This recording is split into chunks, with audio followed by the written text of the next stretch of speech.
자, 그러면 이제 세 번째 시간, 가겠습니다. 우리 부동산 세법은 이제 3시간을 합니다. 3시간. 이제 우리 민법이나 이런 학계론 군법은 이제 양이 많다 보니까 이제 4시간 하는데, 세법은 딱 3시간을 해요. 그러니까 다른 과목에 비해서는 여러분들 좀 편하게 할 수가 있을 겁니다. 되도록이면 제가 이렇게 3시간 딱 정확하게 맞춰서 끝내드릴 거예요. 그러니까 세법 하시는 날은 약속을 빨리 잡으셔도 돼. 빨리 와라. 배고파 죽겠다. 그렇죠?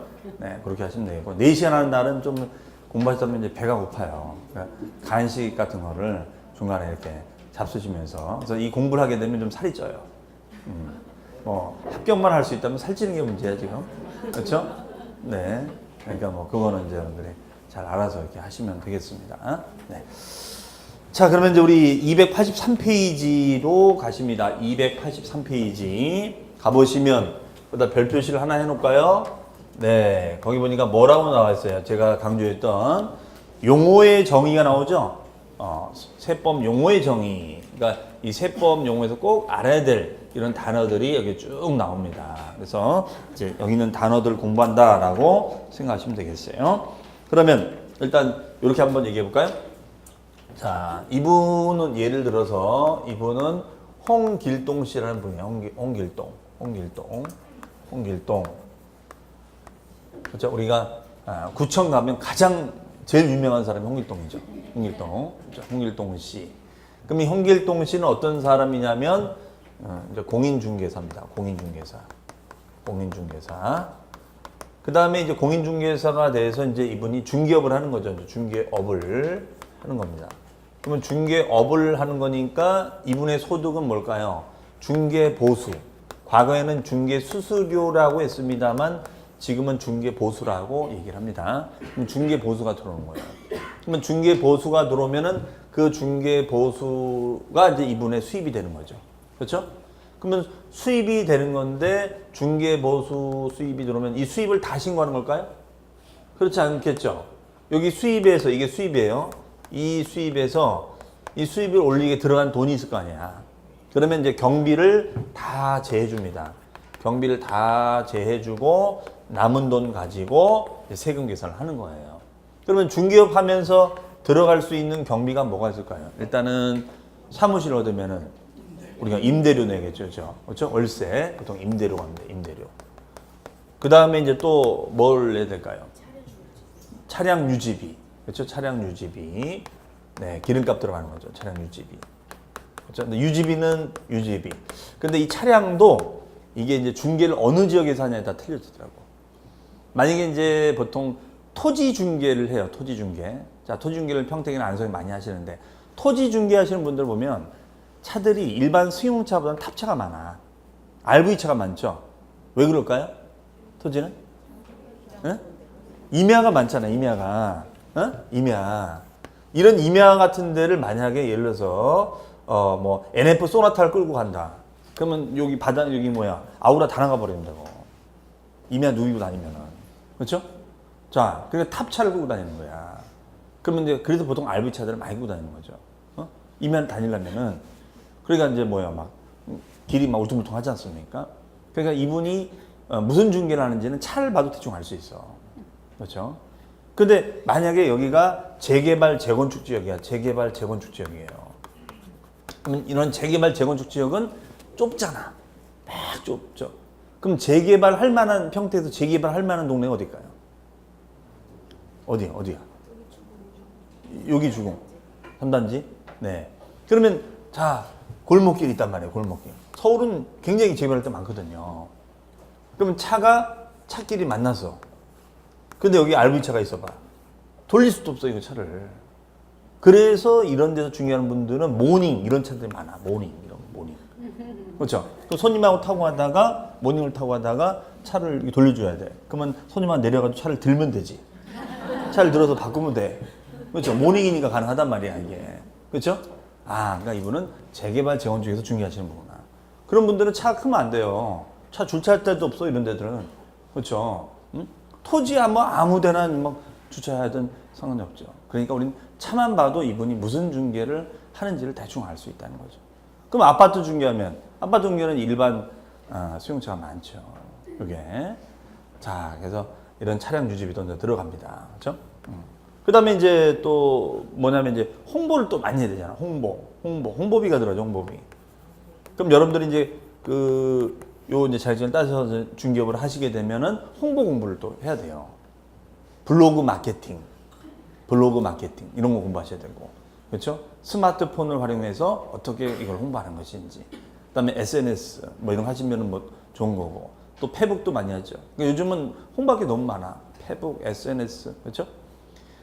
저희 학교 학생들하고 종강 파티라고 이제 딱 어디 음식점을 갔어요. 딱 갔는데 음식이 나왔잖아요. 그 음식이 나와가지고 음식이 나왔으면 먹어야 될 거 아니야. 그래서 숟갈을 퍼서 먹었어. 그랬더니 애들이 나를 다 쳐다보는 거야. 왜 쳐다보나 했어요.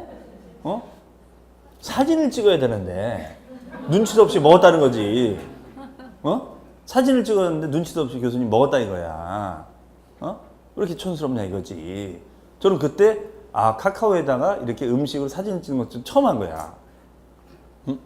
아니 얘네 먹을 때 그런 게 어딨어. 그냥 먹었지. 근데 예쁜 음식점 가서 하면 일단 사진부터 찍고, 그 다음에 여러분들 요새 그러죠. 사진부터 찍고 그 다음에 이제 카카오에다가 한 다음에 나 이런 데서 먹었다. 그렇죠? 그리고 이제 먹기 시작하잖아. 이런 문화가 이제 생긴 거야. 보여주기 위한 문화. 그렇죠? 그리고 외제차 앞에서 사진 찍고 자기 차도 아니면서 사진 찍고 마치 내 차인 것처럼 혼동이 가게끔. 그렇죠?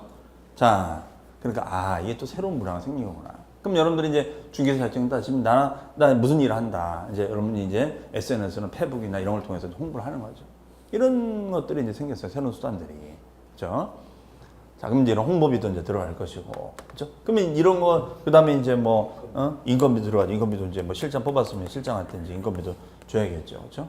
그래서 이런 비용을 다 제하고 나면 이 돈 가지고 이제 세금 계산을 해주는 거죠. 그렇죠? 그러면 이제 내가 순수하게 남은 돈이 있겠죠. 그 금액에다가 일정 퍼센테이지만큼 세금을 계산하는 거예요. 그럼 이 세금을 이제 뭐 하면 돼요? 내가 신고하고 납부를 해주면 되겠죠. 신고하고 납부해주면 된다. 그러면 신고 납부 기한 내에 신고 납부를 해주면 된다. 이런 얘기예요. 그런데 만약에 이 기한을 지키지 않으면 어떻게 돼? 세금을 더 내야겠죠. 그렇죠? 이걸 뭐라 한다? 가산세라고 한다. 이런 거야. 좀 더 내는 거니까. 그러니까 이 기한을 지키는 게 중요하죠. 그렇죠? 자, 그러면 우리가 세법에서 알아야 될 기본 단어는 제가 다 말씀드린 거야. 그럼 이걸 세법 용어로 싹 바꿔보겠다 이거예요. 그럼 세법 용어로 이제 싹 바꿔보면, 그럼 이 홍길동신 공인중개사를 뭐라고 하느냐? 이 사람을 우리는 납세 의무자. 네, 납세 의무자 홍길동신 공인중개사 되는 거야. 그러면 이 사람은 중개보수가 이분의 과세 대상물이에요. 당신 왜 세금 내느냐? 중개에서 돈 벌었으니까. 돈 벌었으니까 세금 내라 이거지. 그러면 이 중개보수를 뭐라고 하느냐? 이 중개보수를 우리는 과세 대상물, 과세 대상 이렇게 합니다. 과세 대상. 과세 대상은 중개보수가 되는 거야. 중개보수. 이해하셨어요? 그러면 대상이 정해지고 나면 차 띄고 포 띄고 남은 돈, 순수하게 남은 돈, 요 금액이 있을 것 아니에요. 요것을 뭐라고 하냐면 과세 표준이랍니다. 과세 표준. 그럼 표준이라는 용어는 과세 기준 금액이다. 이렇게 쓰죠. 표준은 과세 기준 금액을 우리는 과세 표준 이렇게 얘기한다는 거죠. 과세 표준, 과세 기준 금액 이렇게 합니다. 그러면 과세 기준, 과세 표준이 나왔으면 이거를 다 세금은 낼 수가 없죠. 화표가 만약에 내가 차 띄고 포 띄고 남은 돈이 5천만 원이다. 그럼 5천만 원을 다 세금 내버리면 되겠어요? 그러니까 일정 프로테이지만 세금을 내는 거예요. 그러면 일정 프로테이지를 우리는 뭐라고 하느냐? 이것을 네 번째 세금의 부담률 이렇게 하는 세율 이렇게 하는 거예요. 세율. 네. 그러면 제가 1번부터 4번까지가 있는데 요 1번부터 4번까지 용어를 우리는 한마디로 뭐라고 하냐면 이것을 과세 요건이라고 합니다. 뭐라고요? 과세 요건. 과세할 수 있는 기본적인 요소, 요건 이렇게 해요.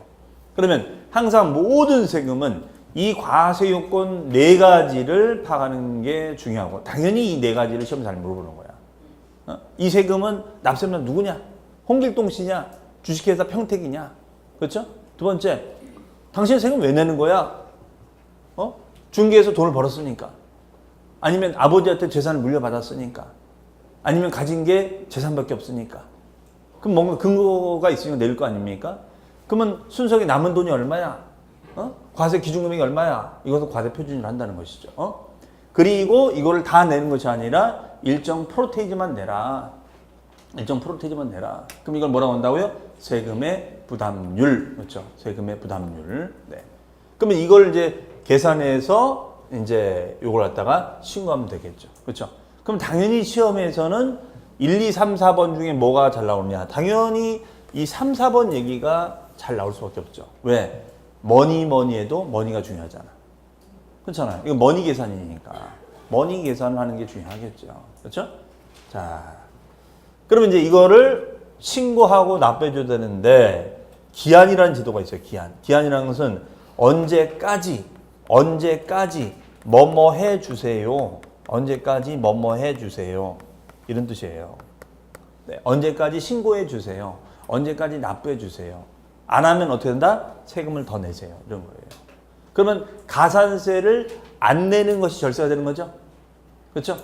우리가 세금을 한 푼도 안 내는 것도 절세지만 세금을 내가 낼 것만 내고 추가로 더 안 내는 것도 절세가 되는 거죠. 그렇죠? 그러니까 이 신고 납부 기한이 중요하죠. 중요하죠, 당연히. 공인중개사가 안내를 해줄 거 아니에요. 이거 언제까지 신고, 의뢰인이 물어볼 거 아닙니까? 여러분한테. 언제까지 이거 그나저나 신고하는 거예요? 글쎄, 뭐, 때 되면 알아서 내시면 되지 않겠어요? 이건 언제 내는 겁니까? 글쎄요, 뭐, 때 되면 날라오겠죠. 그러면 안 될 거 아니야. 언제까지 내야 되고, 언제까지 신고해라. 안 하면 가산세가 있으니까. 그러니까 당연히 기한이라는 제도를 또 알아야 되고, 가산세라는 것도 알아야겠죠. 이해하시겠죠? 네. 이제 이런 용어 등이 이제 여기 나온다. 이런 얘기죠. 자, 그러면 이제 대충 이제 말씀드렸고, 한번 구체로 보자 이거죠. 그러면 첫 번째 용어에 보시면 국세하고 지방세가 있는데, 국세, 지방세 다 말씀드렸고, 그 다음에 2번에 보시면 납세자와 납세 의무자가 있습니다. 그러면 이게 되게 혼동이 돼요. 납세자, 자 써봐. 납세자는 납세 의무자의 줄임말 아닐까 이렇게 생각하는데 그것이 아니라 납세자하고 납세 의무자는 어떤 관계냐? 납세자 안에 납세 의무자도 있고요. 플러스 징수무자도 있어요. 징수무자. 이 두 사람을 다 합쳐서 납세자 이렇게 얘기하는 거예요. 이거의 줄임말이 아니야. 네. 그래서 엄밀히 분석해서 들어가면 납세자 안에 납세 의무자가 들어간다 이 뜻이에요. 근데 우리가 현실에서는 이 용어를 많이 혼용해서 많이 쓰죠. 세금을 낸 사람을 뭐 납세자라도 했다, 납세 의무자로 했다 이렇게 얘기합니다. 뭐 그랬다고 틀린 말은 아니에요. 하지만 이제 우리는 공부를 하니까 이런 세부적인 구분을 하게 되는 거죠. 그렇죠? 네.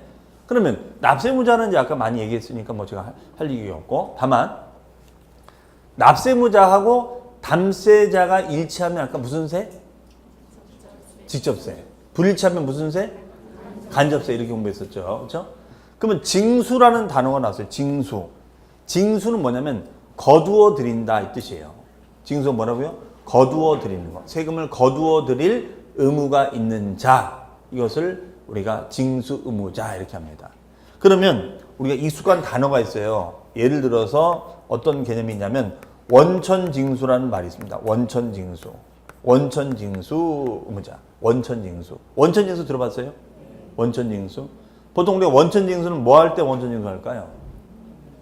여러분들이 만약에 옛날에 직장생활 할 때 생각해보세요. 월급에서 세금을 떼죠? 그걸 원천징수를 하잖아요. 여러분 배우자께서 월급 봉투 받으면 월급 봉투에 세금 떼고 받잖아. 그런 걸 원천징수라고 하는 거야. 그러면 그런 원천징수 업무를 하는 자를 원천징수 의무자 이렇게 합니다. 그럼 이게 무슨 말이냐? 이거죠. 예를 들어서 자, 회사가 있고 그다음에 직장인이 있어요. 그럼 직장인이 이제 급여를 받잖아요. 급여를 받아. 그럼 급여에서 세금을 떼죠. 세금을 떼죠. 세금도 떼고 요즘 뭐도 떼죠? 보험료도 떼잖아요. 보험료. 4대 보험. 4대 보험료도 떼죠. 4대 보험. 4대 보험. 요도 떼죠. 4대 보험이 뭐가 있어요? 4대 보험이. 국민연금, 또 건강보험, 고용보험, 그렇지. 국민용 건강보험, 고용보험, 산업재해, 그렇죠. 4개가 떼요. 옛날에는 제 기억에는 원천징수하고 거의 안 뗐어요. 원천징수하고 없었어. 4대 보험 제도가 생긴 지가 제 기억 한 20년 정도 됐을 것 같아. 20년 좀 넘었나? 그전에는 그냥 원천징수만 썼단 말이에요.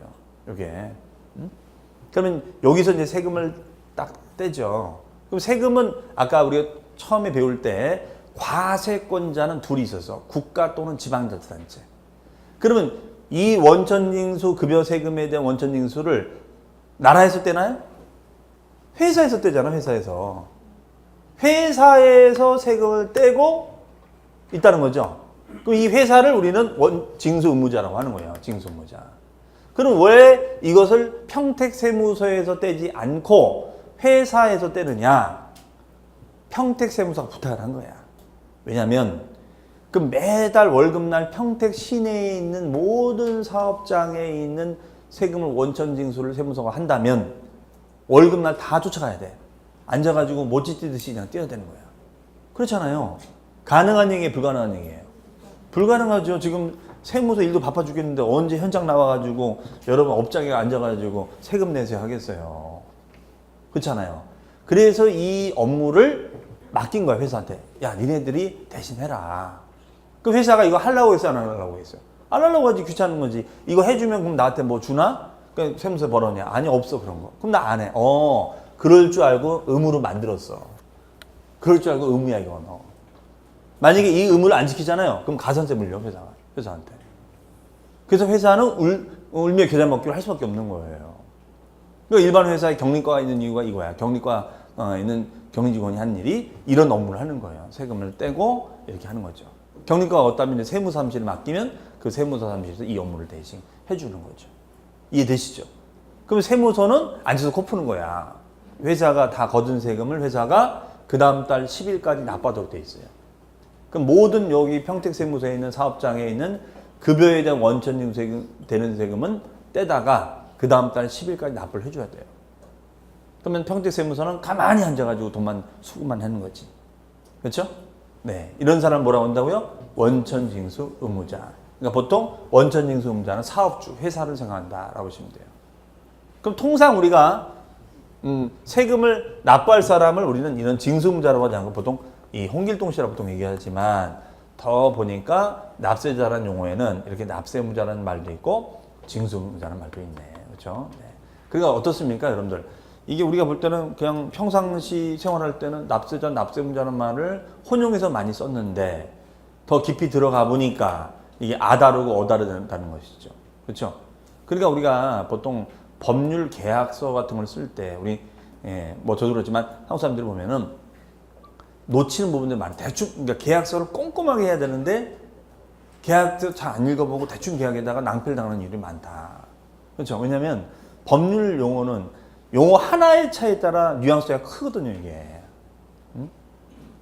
뉘앙스가 커요. 그렇기 때문에 그 용어 하나에 따라 해석이 달라지는 거야. 그렇죠? 그래서 이 법률 용어가 공부하는데 어려움이 좀 있는 거예요. 그렇죠? 우리가 볼 때는 납세의무자란 말이나 납세자 말은 뭔 차이야? 그 말이 그 말 같은데. 근데 알고 봤더니 납세자 안에는 납세의무자라는 용어도 있고 징수의무자라는 용어도 있더라. 이걸 다 합쳐서 뭐라고 한다? 납세자라고 한다. 이렇게 거죠. 자, 이제 여러분들이 이제 이런 걸 하나하나 배워 나가는 거죠. 자, 그래서 거기 보시면은 납세자에는 납세의무자가 있고 징수의무자가 있다. 자, 징수의무자에다가 하나 대표적인 사례가 뭐라고요? 원천징수의무자. 원천징수의무자. 그럼 원천징수의무자가 누굴 말한다고요? 회사. 그렇죠? 이걸 말하는 거죠. 이렇게 보시면 되겠습니다. 그렇죠? 네. 자, 그 다음에 그 밑에 보시면 이번에 연대 납세 의무자, 2차 납세 의무자, 보증인 이런 말이 또 나와요. 이게 또 뭔 소린가? 자, 얘는 이런 뜻이에요.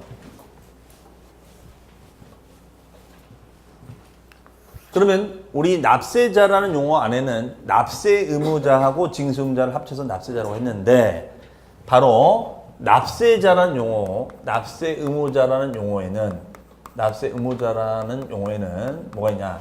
본래의 납세 의무자가 있고 본래의 납세 의무자 대신에 보충적인 책임을 지는 사람을 보충적인 납세무자 이렇게 합니다. 그게 두 사람이 있어요. 본래의 납세무자가 있고 보충적인 납세무자가 있다 이거예요. 그럼 보충한다는 거니까 무슨 뜻일까? 보충한다는 거니까 이 사람이 못 내면 이 사람이 보충한다 이거죠. 메꾼다 이거예요. 그렇죠? 그럼 이 사람이 세금을 다 못 내면 이 사람이 메꾼다. 근데 메꾸는 사람들 중에는 연대 납세무자란 말이 있고 연대 납세무자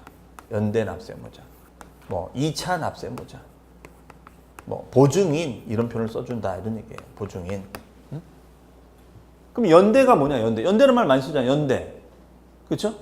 우리가 보통 은행 연대 보증 쓴다고 그러잖아요. IMF 때 제일 많이 망가진 사람들이 연대 보증이야. 그때 집 날린 사람들 엄청 많아요. 연대 보증. 연대 보증은 쓰면 돼야 안 돼요? 정말 안 되는 거야, 진짜. 연대 보증은 진짜 쓰면 안 돼요. 그렇죠? 망가진 한두 사람이 아니에요. 그렇죠? 연대 보증을 쓰면 내 영혼을 파는 거야.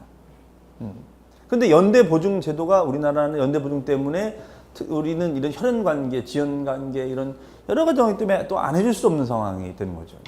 그렇죠? 그럼 세금에도 연대 보증 제도가 있는 거야. 그러면 이 사람이 세금을 못 내면 연대 납세무자가 100% 책임지는 거야. 다 집어 쓰는 거야. 이게 연대 납세무자. 그럼 예를 들어서 공동으로 사업하는 거지. 공동사업 하는 거야. 공동사업. 그럼 공동으로 사업하니까 공동 투자한 사람이 어떻게 책임져야 돼? 같이 연대 책임져야겠죠. 이해되시죠? 무슨 말인지. 그렇죠? 운명을 같이 하는 거야. 이게. 그러니까 이게 100% 책임지는 거야. 이게 연대야. 그 다음에 2차. 어디서 많이 본 것 같아. 2차. 그럼 이 사람 몇 차가? 1차. 우리 체질이야. 1차. 그럼 1차가 못 낸 걸 2차가 지는 거야. 그렇죠? 그럼 2차가 못 낸 건 몇 차가 내야 돼요? 3차. 우리 세법엔 3차는 없어요. 우리 생활은 3차가 있을지 몰라도 세법엔 2차까지 바뀌었다. 그럼 얘하고 얘는 무슨 차이가 있냐면 얘는 100% 책임지는 건데 2차 납세무자는 부족분만 책임지는 거예요. 부족분만 책임지는 거야. 부족분만. 그러면 예를 들어서 1차가 한 70%는 납부를 했어. 70%는 납부를 한 거예요. 그럼 2차가 부족분 몇 프로가 부족해요? 30%가 부족하죠. 30%가 맞습니까? 30% 부족하잖아요. 그럼 30% 부족한 거는 이 사람이 2차 책임지라 이거야. 그러면 얘하고 2차하고 연대의 뉘앙스 차이 아시겠죠? 그러면 누가 더 부담스러운 개념이에요? 연대지. 얘는 다 100% 뒤집어 쓰는 거니까. 대신 2차는 부족분만 책임지는 거야. 부족분만. 모자란 것만 내라 이거죠. 그렇죠? 1차가 못 낸 거 2차가 줘라. 이런 얘기죠. 그렇죠? 그 다음에 보증인이라는 제도 아시죠? 보증서 주는 거야. 세금 보증서 주는 사람도 있어요. 보통 이 보증인은 금융기관을 지칭해요. 금융기관이 세금 보증도 해주는 경우가 있더라. 이런 얘기예요. 그러면 이런 제도를 왜 만들었겠어요? 이런 제도를 왜 만들었을까? 끝까지 받아내겠다는 거지. 당신 없어? 그러면 당신과 관계된 사람 누구 다 뒤져가지고 연대 2차 보증인 관계를 따져서 책임을 묻겠다 이거예요. 끝까지 따라 들어가는 거죠. 이게. 그렇죠? 그러니까 이거는 국세청에서 끝까지 쫓아가서 받아내겠다 이거예요. 그렇죠? 근데 만약에 연대 2차 보증인도 없어. 근데 이 사람이 돌아가셨어요. 그러면 이 세금, 밀린 세금은 없어질까요? 상소로 가죠? 그러면 어떻게 돼? 상소인에게 전가되는 거야. 우리가 예를 들어서 무슨 검찰 조사 받다가, 나 못 살겠다고 그냥 나는 죽었어. 그냥 자살했단 말이에요. 그러면 검찰에서 내사 종결 해가 끝내버려요. 더 이상 묻질 않아. 그러나 세금은 지속해. 자살하든 말든 신경 안 쓴다고. 쫓아가는 거야, 또. 내세요. 그렇죠? 내세요. 이거야. 장례식장에 가서, 죄송합니다. 저희 내사 종결됐으면 했는데, 장례식장 가서 세금 모셔 날라오는 거야. 낼 건 내셔야죠. 그렇죠? 네. 그러니까 세금이 무섭다. 끝까지 쫓아간다. 이러면 세금은 끝까지 떠난다. 그렇죠? 그러니까 우리는 평생 사는 동안 우리가 벗어날 수 없는 게 뭐야? 세금이야. 평생 벗어날 수 없어요. 그렇죠? 죽어서까지도 따라간다. 그렇죠? 상속세로 또 매긴다 이거죠. 그렇죠? 네. 오죽하면 미국에 그런 광고도 있었단 말이에요. 이 사람이 섬을 산 거야. 이 부자가, 억만장자가, 미국의 부자가 섬을 샀네? 그래서 미국에는 섬을 사본 거야, 섬. 그리고 자기가 이제 섬을 자기 거잖아. 그래서 여기다가 자기가 이거 왕권제를 만들 자기가 왕이야. 근데 광고를 냈어요. 미국 뉴욕타임즈에서 광고를 냈대요. 광고를 내서 뭐라고 광고를 냈냐면 우리 왕국에 오면은 노텍스 세금이 없어. 내가 왕이잖아. 세금이 없다 이거야. 세금이 없는 나라니까 여기에 이민 올 사람들은 이민 와라. 이 광고가 먹혔을까 먹히더라 이거야. 세금이 없어? 여러분들 그 두바이라는 나라 아시죠? 두바이. 자, 두바이가 뭐 엄청난 도시고 뭐 우리 뭐 꽃배다 할배 뭐 맞나? 하여튼 그 프로그램에도 막 나오고 있었는데 그 두바이라는 도시가 뭐냐면 사막이에요, 사막. 이런 사막에 엄청난 건물들이 세워지고 전 세계의 장사꾼들이 다 가서 장사합니다. 그 이유가 뭔지 아세요? 이 두바이에서 번 돈에 대해서는 세금이 없어요. 노텍스야. 세금이 없어요. 그게 가능했던 이유가 뭐냐면 두바이는 왕권 국가야. 그래서 이 두바이 도시를 설계한 사람이 왕자야, 왕자가 소개했는데 그 왕자가 뭐라냐? 야, 세금 받지 말아라. 노텍스. 왜? 석유 나오잖아. 이런 나라는 뭐야? 땅만 팠다면 석유 나오거든, 이게. 그렇죠? 우리는 땅만 팠다면 쓰레기가 나오지. 우리는 땅만 팠다면 쓰레기가 나와. 근데 얘는 땅만 팠다면 이 석유가 나오는 거야. 그러니까 이 사람이 머리가 좋은 사람이지. 그럼 일단은 유치를 시켜야 될 거 아니야. 사람들 오게끔 만들어야 될 거 아니야. 그럼 세금이 없다. 그럼 여기서 장사해서 돈 벌겠죠. 그럼 여기다 분양도 받고 돈 벌면 분양도 받고 막 할 거 아니야. 그렇죠? 그럼 두바이를 떠날 수가 없어. 떠날 수 없게 됐을 때 이제 법인세 소득세를 받아버리겠다는 거지. 그렇죠? 그럼 못 떠나. 세금 받아도 못 떠나. 여기서 다 기반을 다 잡아놨는데 딴 나라에서 할 거야? 딴 데 가서 어디 가서 할 거예요? 그렇지 않습니까? 그렇게 가는 거예요. 그러니까 만약 평택이 더 발전을 하면 평택이 노텍스야. 여기가 세금이 없어. 여기는. 그래서 돈 벌어 가라 이거야. 그러면 뭐 엄청 날 겁니다. 여기 더 개발을 할 거야 이게. 그리고 탁 가둬버리는 거죠. 가두리 양식처럼. 그렇죠? 그리고 세금을 점점 올리는 거죠. 이렇게. 그럼 못 떠나요. 이게. 번 돈이 있으니까 내가 못 가는 거야. 그렇지 않습니까? 네. 그러니까 이 두바이 왕자가 머리가 있는 사람이다. 그렇죠? 이렇게. 그러니까 뭐 아랍의 만수르도 있지만 만수르 부자 아시죠? 만수르도 있지만 이 사람 참 저다. 그렇죠? 만수르는 만수르 아들이 얼마나 부자냐면 그 아들이 아빠 나 얼룩말을 그리고 싶어 그런 거야. 얼룩말. 그랬더니 얼룩말을 사가지고 왔어. 그리고 얼룩말에다 그냥 흰 말을 사가지고 와서 거기다 페인트를 칠해. 이게 얼룩말이야. 아빠 다 그렸어요. 저 이번에 호랑이 그리고 싶어요. 그러면 호랑이 사오는 거야. 어느 정도 부자인지 아시겠죠? 이름이 뭐래요? 만수르. 느낌 있잖아, 왠지. 그렇죠? 네. 자, 그래서 거기 보시면 이제 연대 2차 보증인 다 설명을 드렸습니다. 이거 보시고요. 그 다음에 과세 요건. 과세 요건에 보시면 과세 물건. 아까 과세 물건이란 말은 어떤 뜻이냐? 각 세법에서 과세 대상물로 정하고 있는 소득. 당신 왜 세금 내는 거야? 난 소득을 올렸으니까, 수익을 누렸으니까, 재산을 얻었으니까, 행위를 했으니까, 법률 행위를 했으니까 거래를 말한다. 이런 것을 과세 물건, 과세 대상이랍니다.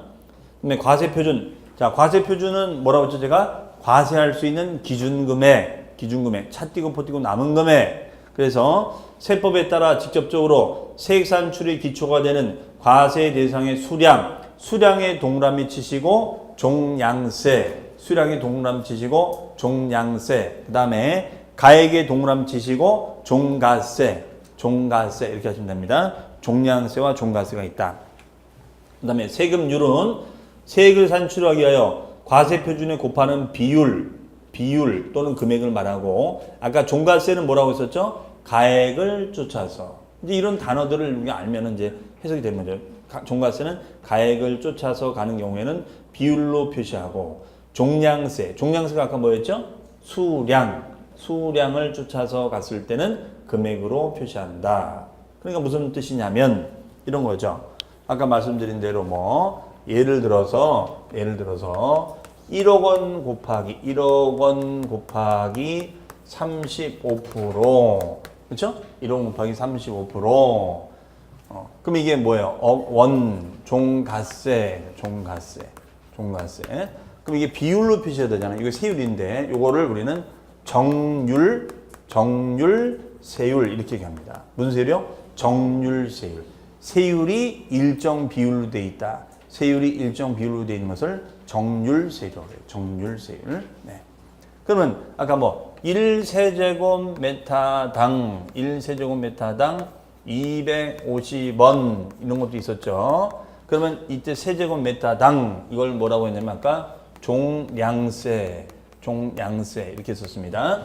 그 다음에 250원 원으로 표시가 되니까 세율이 금액으로 표시가 되는 거잖아요. 그러니까 이걸 뭐라고 한다? 정액세율. 그렇죠? 세율이 금액으로 표시가 되니까 뭐라고요? 정액세율. 그렇죠? 네, 이렇게입니다. 세율이 금액이니까. 그래서 종량세하고 정액세율은 같이 움직이고 종가세하고 정률세는 같이 움직인다 이런 얘기죠. 네.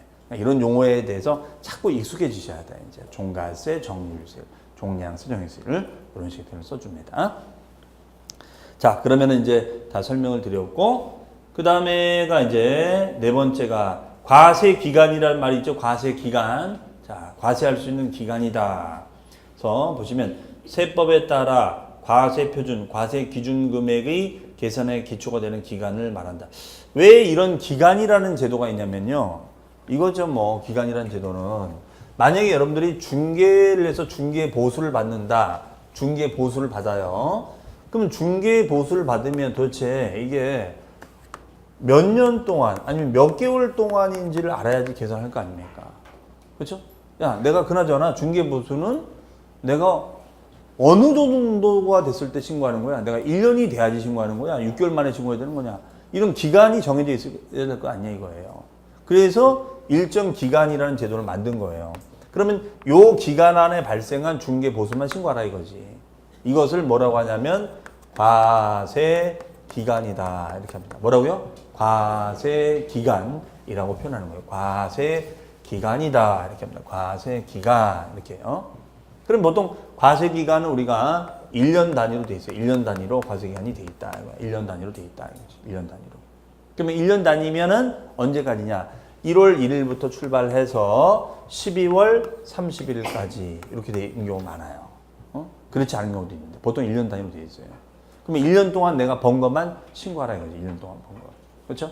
그럼 만약에 여러분 지금이 뭐 10월 달에 내가 중개 사무실 오픈했다. 10월 달에. 그럼 10월 달, 11월 달, 12월 달 돈 번 것만 신고하면 되는 거예요.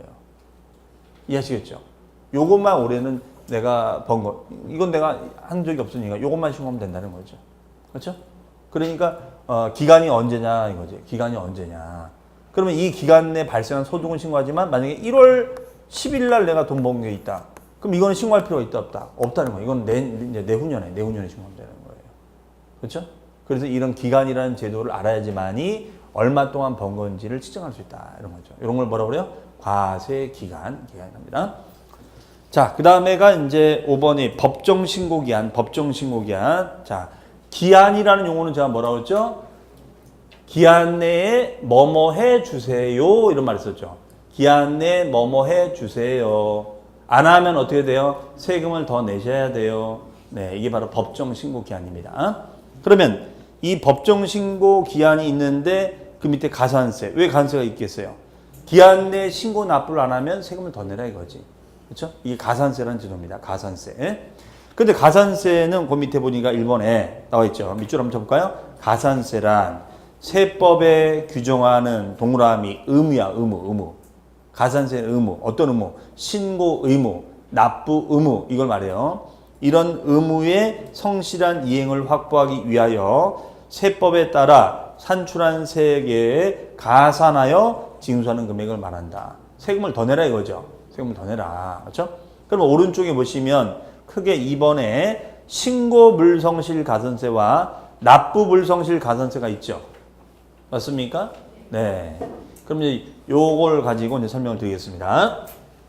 자, 그래서 오늘은 요 내용까지 설명을 드릴 거예요, 제가. 네. 그 밑에는 가산금도 원래 설명하면 되는데 가산금은 다음 시간에 할 거예요. 왜냐하면 가산금을 설명하면서 가산세를 또 복습시킬 거니까. 왜냐하면 오늘 배운 거는 다음 주면 까먹었을 테니까. 그렇죠? 걱정 마세요. 어차피 까먹을 거야. 네. 다음 주 또 들으면 돼. 그렇죠? 네. 그러니까 우리가 합격을 어떻게 하느냐? 반복해서 가면 반복만이 살길이야. 계속 반복하면서 하는 거예요. 똑같은 강의를 7번을 들어보세요. 그 기억이 안 나겠어요? 안 나는 경우도 있긴 있더라고. 근데 대부분 기억이 나죠. 7번 듣는데 11, 12 듣지, 1, 2월 듣지, 3, 4월 듣지, 5, 6월 듣지, 7, 8월 듣지, 9, 10, 11. 그 다음에 또 마지막 천기누설하지. 그렇죠? 그럼 몇 번을 듣는가 도대체. 그렇죠? 어떤 분을 합니다. 교수님 그러면 천기누설 때만 오면 안 될까요? 어? 그럼 그때 오는 분도 있어요. 근데 오면은 들으면 뭐하냐고. 이게 천기인지 아닌지 이해가 안 되는데. 개념을 알아야지. 그게 아무리 좋은 저기도 내용을 모르는데 그걸 어떻게 맞춰. 그렇죠? 자, 그럼 이런 거예요. 우리가 가산세는 크게 신고 불성실 가산세라는 제도가 있습니다. 그 다음에 두 번째는 납부 불성실 가산세라는 제도가 있어요. 크게 두 가지 제도가 있습니다. 그 두 가지 제도. 네. 하나는 신고 불성실, 하나는 납부 불성실. 두 가지 제도가 나와 있습니다. 네. 그러면 신고 불성실 가산세는 또 뭐가 있냐면 과소, 그러니까 뭔가 잘못하는 거, 불성실한 이유가 있겠죠. 과소 신고했기 때문에. 아니면 아예 무신고를 했기 때문에. 크게 두 가지의 잘못이 있는 거예요. 그러면 생각해 보세요. 과소 신고했을 때 가산세가 높을까? 무신고했을 때 높을까? 그렇지. 이 사람 한 푼도 신고 안 한 거야. 아예 한 푼도 신고 안 한 거란 말이에요. 그러니까 당연히 이 사람이 가산세가 더 높은 거야. 이해되시죠? 그러면 이 사람은 신고를 했겠는데 적게 한 거지. 누락한 거지. 누락. 빠뜨린 거야. 빠뜨린 거야, 이거를. 하지만 신고를 했잖아. 그렇기 때문에 과소신고자는 10%의 가산세를 부담하고 무신고자는 20%의 가산세를 부담하는 거예요. 20%. 이해하시겠죠? 그러면 납부불성실 가산세는 몇 프로 부담하냐? 이거는 자료도 있습니다만 하루당 0.03%를 부담해요. 0.03%. 그러면 예를 들어서 자, 갑이라는 사람이 있고 이런 사람이 있는데 이 사람은 신고도 안 하고 납부도 안 했어요. 근데 이 사람은 신고는 하고 납부는 안 한 거야. 그러면 이런 거죠. 이 갑이라는 분은 뭐냐면 어차피 뭐 낼 돈도 없어. 그러니까 신고도 안 해버리고 자포자기하는 마음으로 신고도 안 하고 납부도 안 해버린 거야. 그럼 이 사람은 정말 바보 같은 짓을 한 거예요. 보세요. 이 사람은 근데 신고는 했죠. 그러면 지금 무신고했을 때 가산세가 20%야. 그러면 신고는 돈이 없어도 할 수는 있잖아. 손만 있으면 할 수 있잖아요. 키보드만 누르면 할 수 있단 말이야. 그러면 이 사람이 만약에 신고를 했다면 뭐요? 이 가산세를 낼 필요가 없는 거죠. 맞잖아요. 그럼 납부를 안 했을 때는 납부 불성실 가산세가 하루당 0.03%야. 0.03이면 엄청 작은 거죠. 그렇죠?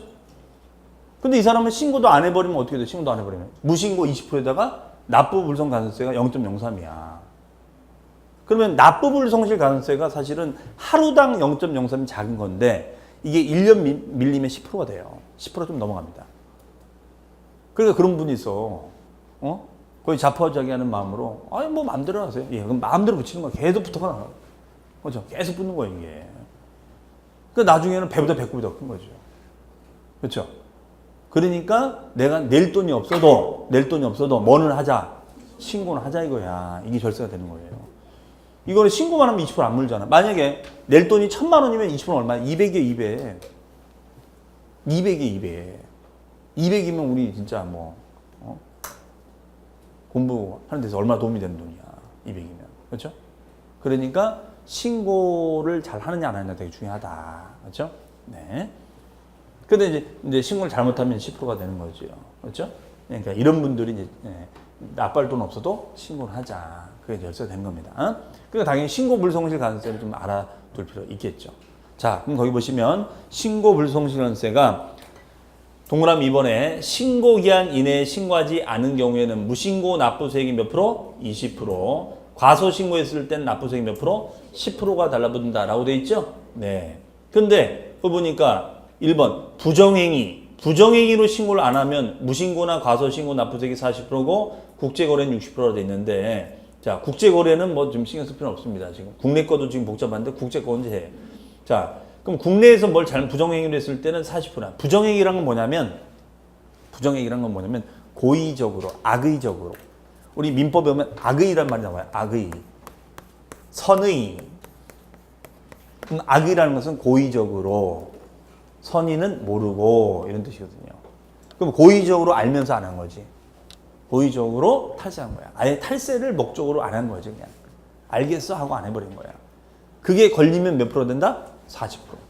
그렇죠? 그러면 뭐 쉬운 예로 자 우리가 여러분들이 만약에 뭐 땅을 사요. 땅을 사는데 그러면 땅을 사니까 취득세를 내겠죠. 그럼 취득세를 낼 때 그 땅값을 낮춰서 계약서를 씁니다. 그런 걸 무슨 계약서라고 그래? 무슨 계약서? 다운계약서. 야 체질이네 체질. 탈세가 체질이야 보니까. 이게 자연스럽게 나오잖아 벌써. 가격을 낮추면 그게 뭐 해야 되는데 다운계약서. 체질이야 지금. 네, 그렇죠? 지금 제가 탈세를 가르치는지 절세를 가르치는지 헷갈려 죽겠어. 그러면 분명히 다운계약서는 탈세야 이건. 탈세의 절세예요. 내가 하면 절세, 남이 하면 탈세지. 그렇죠? 탈세란 말이에요. 이게 부정행위야. 이게 걸리면 관세가 40%야, 40%. 예를 들어서. 이해하시겠어요? 그게.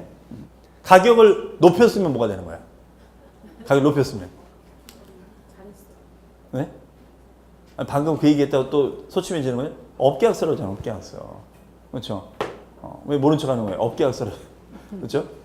자, 그래서 우리가 이런 관세를 문다. 부정행위. 그러나 3번에 보시면 다만 납부불 성실 관세는 어떻게 되어 있어요? 납부하지 않은 세 또는 과소 납부한 세 곱하기 자진 납부일 또는 고질까지 기간 곱하기 가로에 보니까 만분의 3이죠? 만분의 3이면은 몇 프로예요? 0.03%. 그렇죠? 0.03이라면 써놓으시면 되겠죠. 0.03%. 네. 그다음에 가산세 부과 금지. 이거는 그냥 참고만 하시면 되겠습니다. 자, 이렇게 해서 오늘은 가산세까지 정리해 드렸고요. 가산금은 다음 시간에 또 복습을 시켜드리면서 또 정리할 거니까 그때 하도록 하겠습니다. 자, 그러면 간단히 정리하고 오늘은 뭐 첫날이니까 이 정도로 하죠 뭐. 그럼 우리가 오늘 했던 게 이제 부동산 세법이라는 것이 어떤 과목인가? 부동산을 취득, 보유, 처분했을 때 내는 세금으로서 취득세, 그다음에 보유하면 재산세, 종부세, 팔 때는 양도세, 뭐 임대세 이런 것들을 낸다 이런 거였었고 또 우리 세법을 할 때는 꼭 알아야 할 용어들 공부한 거죠. 그렇죠? 자, 세금은 누가 낼 거다. 누가 뭐라고요? 납세무자. 무엇에 대해서 과세할 것인가? 과세 대상. 얼마 벌었니? 과세 표준. 몇 프로 낼 건데? 세금률. 언제까지 낼 건데? 신고기한. 안 내면 가산세. 이런 용어도 배운 거예요. 그다음에 납세자에는 납세무자와 징수 의무자가 있다. 이런 것도 배웠었고. 그다음에 과세 표준 곱하기 세율에서 과표가 금액으로 표시가 되면은 종가세, 비율이면 정률세율, 그 다음에 과표가 양이면 종량세, 금액이면 정액세율로 돼 있다더라. 이렇게 이제 우리가 구성이 되어 있었습니다. 그렇죠? 그래서 과세 표준은 과세할 수 있는 기준금액이다. 이렇게 했고 곱하기 세율을 때려야 된다. 이렇게 했었죠. 이런 것들을 이제 오늘 공부합니다. 그다음에 조세는 여러 가지가 있었죠. 국세다, 지방세. 그다음에 직접세 받는 말이 뭐였죠? 간접세. 보통세 받는 말이 목적세. 인세 받는 말이 물세. 종가세 받는 말이 종량세. 바늘이가 뭐예요? 독립세. 실이가 뭐예요? 부가세. 그렇죠? 이런 것들을 배우신 오늘. 그래서 이는 조세 종류에 대해서도 배웠다. 자, 그러면 다음 시간에도 이제 반복해서 이런 용어를 또 공부를 할 거예요. 그래서 다음 시간까지도 계속 용어에 대한 걸 집중적으로 설명을 드릴 겁니다. 자, 오늘 우리 첫날 세법했는데 그래도 할만하죠? 네, 아직까지는 할만합니다. 그래서 100% 하지만 다 이해 못해도 좋다고 했어요. 모르는 건 모르는 대로 넘어가자. 그렇죠? 자, 그러면 내일은 이제 무슨 과목이죠? 내일은? 네? 민법입니다. 우리 1차 가면서 가장 중요한 그런 민법을 또 우리 교수님께서 오셔서 할 거니까 하여튼 민법도 잘 들어보시기 바랍니다. 자, 어쨌든 알아가는 재미로 또 배워가는 재미로 공부를 이렇게 서서히 워밍업으로 공부를 하셨으면 좋겠습니다. 그러면 잘 복습하시고요. 저는 다음 주 시간에 또 찾아뵙도록 하겠습니다. 여기서 마치겠습니다. 감사합니다. 네, 감사합니다. 네.